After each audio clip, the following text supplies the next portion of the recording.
Hey guys, Drifter here. Welcome to Black Ops 3 In Depth. In today's episode, we're going to be doing an engine lag test. It is no secret that Call of Duty has a very special networking code and a lot of lag compensation built into it, even on LAN. This game can even lag on LAN, which is baffling.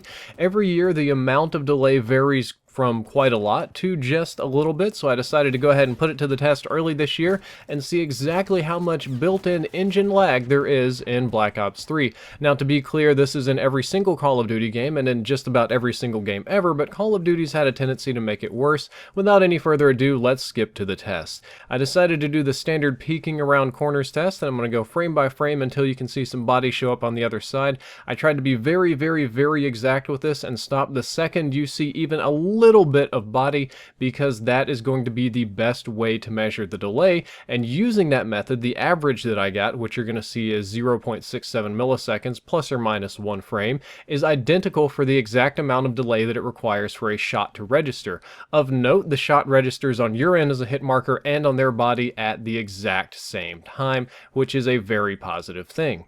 So as you can see from the evidence here, the baseline delay in Black Ops 3 is very consistent. It is 4 frames or approximately 67 milliseconds, and I did get some slower and some faster on all my tests, but it was always plus or minus exactly 1 frame in every single test that I did, which meant that my capture card or Sony Vegas was rounding a frame, which can happen because they do snapshots instead of direct inputs like fraps or something like that. So the baseline delay is a very consistent 4 frames. That might not mean a whole lot to you, so we can compare it to some previous Call of Duty games, and F in this means frames. So Black Ops 3 is 4 frame delay, COD AW has 6 frames of delay, Ghost is going to be one of the lower ones on this list with 4 frames. Most of you guys like the Ghost hit detection and that kind of thing, so Black Ops 3 should, at least on PlayStation 4 where I tested it, perform similarly to Ghost as far as lag and hit detection. Black Ops 2 was the worst offender on this list, having 8 frames plus. It got its own special plus designation because sometimes it can go into outer space with how many frames of delay it had.